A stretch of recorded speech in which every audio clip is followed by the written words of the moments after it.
Welcome back to my channel. तो इस video में पढ़ने वाले हैं बीकॉम के सेमेस्टर 1 की बुक कमर्शियल लॉ के प्रीवियस ईयर क्वेश्चन पेपर। इस वीडियो में हम अपने पूरे 4 क्वेश्चन पेपर सॉल्व करने वाले हैं।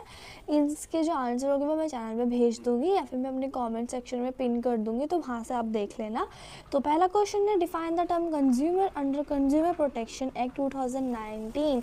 आई थिंक सो ये चैप्टर हमारे सिलेबस में नहीं है, बट अगर सिलेबस में ये है तो ये क्वेश्चन कर लेना। Then second, differentiate between sub agent and substitute agent. तो sub agent and substitute agent का डिफरेंस यहाँ पे लिखना है। C that is how and to whom a complement under RTI act can be filed. तो मुझे नहीं लगता ये वाला चैप्टर भी है, बट देख लेना। What is quasi contract? Quasi contract is the most important question, तो ये मुझे लगता है 10 on 10 आएगा ही आएगा। ठीक है, उसके बाद देखो, एक कॉन्ट्रैक्ट वो होता है जिसमें जो गवर्नमेंट होती है वो आपके लॉज के कॉन्ट्रैक्ट बनाती है। फिर ई है, explain the term concession at item. इसका मतलब है कि जो हमारे जो माइंड कॉन्ट्रैक्ट्स हैं उनकी बात हो रही होती है। Then differentiate between bailment and pledge. मुझे ये भी लगता है कि बहुत इंपॉर्टेंट क्वेश्चन लग रहा है कि मुझे बेलमेंट एंड प्लेज आएगा, क्योंकि रिपीटेड क्वेश्चन आ रहा है। देन सेक्शन बी है जहाँ पे मैं 2 क्वेश्चन करने हैं, 15 मार्क्स और each. When is consent said to be free? Distinguish between consent and undue influence. Illustrate your answers। कि आपकी कॉन्सेंट कब फ्री होती है कि जब आपको कोई फिजिकल थ्रेट या फिर इमोशनल थ्रेट ना कर रहा हो, तो उसको बोलते हैं कंसेंट होती है। कंसेंट फ्री है हमारी। देन डिफरेंशिएट है। तो उसके बाद all contracts are agreement but all agreement are not contracts. ये देखो, सारे कॉन्ट्रैक्ट्स तो एग्रीमेंट हैं, बट सारे एग्रीमेंट कॉन्ट्रैक्ट नहीं है क्योंकि वो वर्ड हो जाते हैं बीच में। उसके बाद ये बहुत इंपॉर्टेंट क्वेश्चन है, ये भी 10 on 10 मुझे लगता है कि आएगा ही आएगा, ये हमारे टाइम पे भी आया था। Then next is what are the various remedies, और ये भी हमारे टाइम पे आया था, ये भी इंपॉर्टेंट है। तो कॉसी कॉन्ट्रैक्ट और हमारा ऑल एग्रीमेंट्स वाला और हमारा रेमेडीज़, ये मुझे बहुत ही ज़्यादा इंपॉर्टेंट लगता है, तो ये अच्छे से करके जाना। What are the various remedies, कि रेमेडीज़ कौन से, मतलब इंजेक्शन, डिस्चार्ज, ये सब चीज़ें। Then what is discharge by impossibility? Discuss the doctrine of proving impossibility with exceptions. इसका आंसर भी मैंने मार्क कर दूंगी मैं पिन कमेंट में। Then section C, that is discuss the main objective and provisions of right to information act. अगर हमारा right information वाला एक्ट है आपके सिलेबस में तो कर लेना। फिर उसके बाद explain in brief redressal machinery and consumer protection, ये भी हमारा सिलेबस में नहीं है शायद। तो next one, discuss the various right and duties of a bailee. मुझे लगता है ये आएगा क्योंकि राइट एंड ड्यूटीज़ किसी एक की तो आएगी, तो प्लेजर की या प्लेजर की या बेली की या बेलर की। ठीक है, इनको अच्छे से करके जाना। Then briefly discuss the right of surety against creditors, principal debtors and co securities. ये वाला क्वेश्चन भी मुझे नहीं लगता ये आएगा, बल्कि इन मार्जिन कर लेना। देन उसके बाद नेक्स्ट पढ़ते हैं, that is what are the agreement oppose to a public policy. कौन कौन से एग्रीमेंट हो जो अगेंस्ट पब्लिक पॉलिसी होता है। Then what is doctrine of promissory estoppel. जब मैं कुछ मतलब मैंने बोला है कि ये करना और सामने वाले को करना ही पड़ेगा। देन उसके बाद यहाँ पे कुछ ये केस स्टडीज़ दे देंगे, इतनी ही छोटी केस स्टडीज़ आएगी, मुझे लगता भी नहीं कि ऐसी कुछ आने में वाली है। तो उसके बाद व्हाट इज़ पब्लिक अथॉरिटी की, पब्लिक अथॉरिटी क्या होता है। देन उसके बाद कंज्यूमर, मतलब मुझे लगता है कि प्रीवियस ईयर है तो इस वजह से पुराने क्वेश्चन भी आ रहे हैं जो अभी नहीं है। देन उसके बाद ऑल एग्रीमेंट्स वाला अगेन ये क्वेश्चन आया। What are the various remedies, ये भी अगेन क्वेश्चन आया है। देन उसके बाद डिस्चार्ज वाला भी इंपॉर्टेंट है, आएगा ही मुझे लगता है। What are the rules related to time of and place of performance, मुझे लगता है ये आएगा क्वेश्चन, ये क्वेश्चन छोड़ भी देना। What is the difference between indemnity and guarantee, ये मुझे लगता है कि ये आ सकता है। What are the circumstances under which a surety can be discharge. तो उसके बाद what is agency, how an agency can be created under laws of agencies, तो मुझे लगता है ये भी आ सकता है। देन उसके बाद डिफाइन प्लेज, कि प्लेज क्या होती है और कौन वैलिड प्लेज कर सकता है। Rights of redemption to the partner, मुझे लगता है ये वाला क्वेश्चन भी इंपॉर्टेंट है, सेक्शन सी का 3rd। उसके बाद explain in briefly redressal machinery under the consumer protection and, again ये तो चैप्टर ही नहीं आ रहा हमारे सिलेबस में।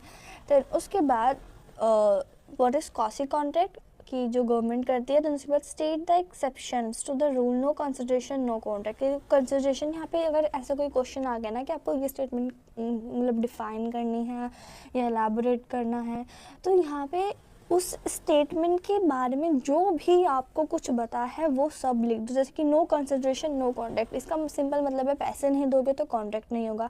तो बस क्यों नहीं होगा, ये कंसिडरेशन एक हमारा ऑब्जेक्ट है, असेंशियल है किसी कॉन्ट्रैक्ट का, ये इस नंबर का असेंशियल है, इसके बिना तो हो ही नहीं सकता है, ये सब चीज़ लिखनी है।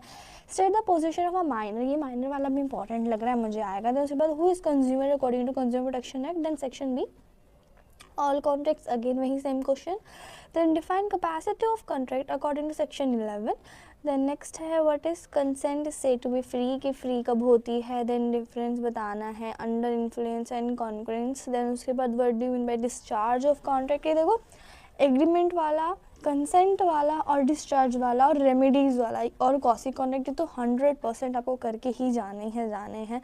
तो उसके बाद 2 क्वेश्चन रह गए ऊपर, distinguish between bailment and pledge, कि बेलमेंट एंड प्लेज क्या होते हैं, देन पीपल ऑफ इंडिया क्या है उसके ऊपर कुछ लिखना है। देन सेक्शन सी है explain consumer dispute redressal agencies in detail, agencies के बारे में लिखना है। I don't think so chapter है हमारे सिलेबस में। उसके बाद explain the salient features of RTI act, then उसके बाद define the different easy in which agency is terminated when is agency is invocable, मुझे नहीं लगता ये आएगा। उसके बाद state the right of surety against the principal debtor the creditor and the co security. जब 2 को बारी क्वेश्चन आया तो इम्पोर्टेंट नहीं होगा तो कर लेना, ये वाला भी माइनर टर्म्स है तो कर सकते हो। उसके बाद section A what are the agreements oppose to public policy, public policy के अगेंस्ट कौन से हैं। Then what is standard of performance, then is invitation to make an offer the same things as an offer discuss, कि हाँ मुझे तो लगता है सेम ही चीज़ है। उसके बाद what is public authority, public authority क्या होती है। Then agent and substitute agent, then define consumer protection act क्या है, देन डिफाइन फ्रॉड, कि फ्रॉड क्या है। मेरे ख्याल से हमारे टाइम पे फ्रॉड वाला क्वेश्चन आया था। What is the essentials of element, distinguish between fraud and misrepresentation। Fraud होता है जब आप इंटेंशनली करते हो, और मिसरिप्रेजेंटेशन होता है कि जब आप इनइंटेंशनली कर देते हो। उसके बाद what are the various remedies, remedies वाला क्वेश्चन है। what are the various in which contracts में said is discharge, कि डिस्चार्ज कब होता है। then to form a valid contract there must be meeting of minds of parties, ये हमने ना एक वर्ड नहीं पढ़ा था बहुत अजीब सा फ्रेंच में, उसकी मीनिंग है ये। उसके बाद नेक्स्ट क्वेश्चन है define rectification ratification, summarize the rules covering ratification by the principal of conduct. I don't think so, ये आएगा सिलेबस में है ही नहीं शायद। Explain in brief registration machinery under the consumer protection act, same. Discuss the main objective and right to information. Define pledge और valid pledge क्या है और राइट्स बताने हैं। तो अब ये तो थे हमने जो प्रीवियस ईयर क्वेश्चन पेपर कर रहे हैं। मैं बताती हूँ जो मुझे पर्सनली थोड़े इंपॉर्टेंट क्वेश्चन लगते हैं। सो मोस्ट इंपॉर्टेंट क्वेश्चन मुझे लगता है, अगर उन्होंने डायरेक्ट ऐसे कुछ पूछा तो मुझे नहीं लगता वो ऐसे वैसे डायरेक्ट कुछ पूछने वाले हैं, बट अगर फिर भी फॉर्मेशन में से वो पूछ सकते हैं कि जो कॉन्ट्रैक्ट है वो कैसे फॉर्म होता है और उसके 10 एसेंशियल्स क्या हैं, और जो डिफरेंस होते हैं किसी भी चैप्टर के वो तो आपको ज़रूर से ही करके जाने हैं, चाहे वो वॉइडेबल कॉन्ट्रैक्ट हो, वॉइड एग्रीमेंट हो। कॉन्ट्रैक्ट और एग्रीमेंट इंपॉर्टेंट लग रहा है, बस कॉन्ट्रैक्ट और एग्रीमेंट कर लेना एक बार अच्छे से। उसके बाद सेकेंड चैप्टर में से मुझे ऑफ़र का प्रॉपरली प्रपोजल कैसे जाता है वो लग रहा है, मतलब जो एसेंशियल्स हैं वे। तो उसके बाद कंसिडरेशन की तो मीनिंग ही आ सकता है कि क्यों ज़रूरी है, इसके बिना क्यों नहीं कुछ हो सकता, तो इसकी इंपॉर्टेंस याद कर लेना अच्छे से कि कंसिडरेशन क्यों इंपॉर्टेंट है।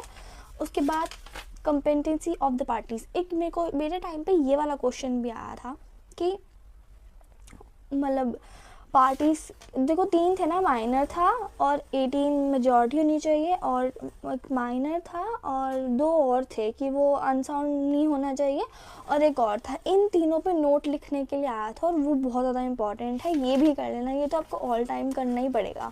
तो उसके बाद फ्री कंसेंट कब होती है, तो इसके कुछ मेजर इश्यूज़ होते हैं कि कोई कंसेंट इंडियन इन्फ्लुएंस, फ्रॉड हो, मिसरिप्रेजेंटेशन या मिस्टेक हो, ये इन चीज़ों को अच्छे से याद कर लेना। फिर उसके बाद नेक्स्ट है legal of object of word agreement, इसमें से मुझे कुछ इंपॉर्टेंट नहीं लगता तो ये तो छोड़ दो, मतलब एक बार ही कर लेना। देन कॉन्टीजेंट कॉन्ट्रैक्ट पे एक नोट आ सकता है अगर 5 नंबर वाले में या 15 नंबर में भी आया तो, क्योंकि पूरा ही एक चैप्टर है। देन कॉसी कॉन्ट्रैक्ट तो है ही मोस्ट इंपॉर्टेंट। देन डिस्चार्ज की वे पूछ सकता है कि मोड्स ऑफ डिस्चार्ज क्या है, तो ये भी आया था हमारे टाइम पे मोड्स ऑफ डिस्चार्ज, तो ये भी बहुत अच्छे से करके जाना। देन उसके बाद रेमेडीज़, रेमेडीज़ भी अच्छे से करके जाना, बहुत अच्छे से करके जाना कौन कौन से रेमेडीज़ वो देते हैं, और थोड़ी सी टफ है ये रेमेडीज़ बट फिर भी कर लेना। फिर उसके बाद इंडेमनिटी एंड गारंटी, इनके तो वो राइट्स आ सकते हैं, इन जो यूनिट 2 है इनमें से सिर्फ राइट्स आ सकते हैं कि डेटर के क्या राइट्स हैं, surety against a debtor and surety क्या है, ये सब चीज़ें। फिर उसके बाद बेलमेंट एंड बेली प्लेज पे डिफरेंस आ सकता है क्योंकि दोनों एक ही चैप्टर में है, तो इनमें मुझे डिफरेंस के ही चांसेस लग रहे हैं, वही आ सकता है। सो या आई होप सो आप अपना एग्ज़ाम अच्छे से करके आओ। Thank you for watching, see you next video, until the next video, take care and sorry पूरी प्लेलिस्ट नहीं बन पाई है। For the next semester I will be on time.